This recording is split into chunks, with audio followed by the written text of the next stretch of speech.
design gráfico é uma área do design, que se ocupa com a configuração de artefatos visuais, que podem ser impressos ou não, eles podem ser digitais, por exemplo, e mesmo acompanhados, por elementos como som, movimento, e outros atributos dinâmicos, como interação. No contexto atual da pandemia do novo coronavírus, algumas das principais contribuições do design gráfico, ah,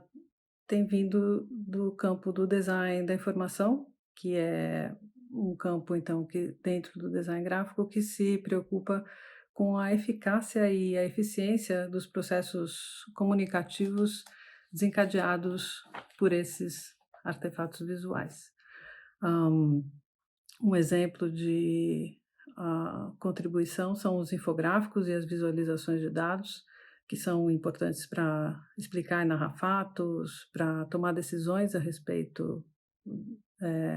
de uma determinada situação e até persuadir a certas ações.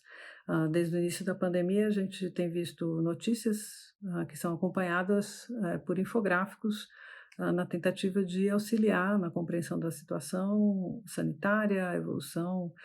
da pandemia, ou mesmo alertar para a urgência de certas ações ou certas políticas, como a de achatar a curva de propagação da doença para evitar o colapso hospitalar.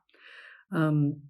a grande maioria desses gráficos a gente poderia classificar como gráficos de linha, né, baseados no tempo, né, nos quais as linhas são formadas através da união de pontos localizados em coordenadas cartesianas, né, horizontais e verticais, no plano cartesiano, então, onde geralmente o horizontal corresponde à evolução do tempo e a vertical ao número de ocorrências. Então, através de gráficos desse tipo, a gente pode, por exemplo, visualizar a evolução do número de casos ou de óbitos em um determinado país ou região, ou até comparar diversas regiões ou países, fazendo um paralelismo ao longo dessa linha do tempo. Outro tipo de gráfico bastante recorrente são os gráficos com base geográfica, no qual o número de ocorrências e a maior ou menor densidade de ocorrências são representadas graficamente, então, a partir de mapas, representando regiões ou áreas de uma certa cidade ou de um certo país, para buscar, então, compreender onde existem esses adensamentos ou não.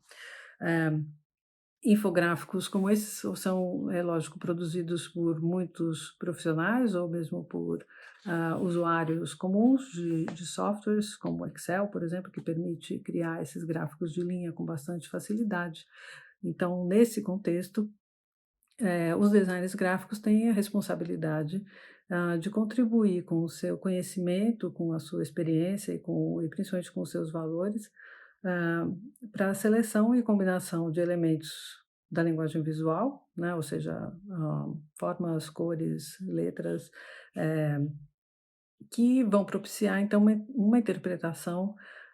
mais eficiente daquilo que se pretende comunicar com esses mapas e visualizações de dados, ou seja, interpretações mais fiéis e coerentes com os dados e que possam ser realizadas de maneira mais simples e mais rápida também, né? Eh, Tendo em vista que estamos numa situação de emergência. Os designers gráficos também podem contribuir com a configuração de outros tipos de visualizações de dados, diferentes desses mais complexos, que envolvem, por exemplo, múltiplas dimensões, movimento, interação. Eu discuto um pouco sobre isso nesse livro aqui, que está disponível gratuitamente, a versão em PDF, na plataforma Open Access da editora Blucher, se vocês quiserem saber mais a respeito. Ah, bom, no contexto, então, do pós-pandemia, para o qual eu acredito, espero que estamos nos encaminhando, Designers e pesquisadores, da área de design gráfico devem, então, continuar contribuindo na compreensão desse evento complexo e dramático, não apenas, criando ou contribuindo para a elaboração de novas visualizações de dados mais eficientes, mais interessantes, mas também com a análise e a crítica dos infográficos e das visualizações de dados produzidas durante a pandemia.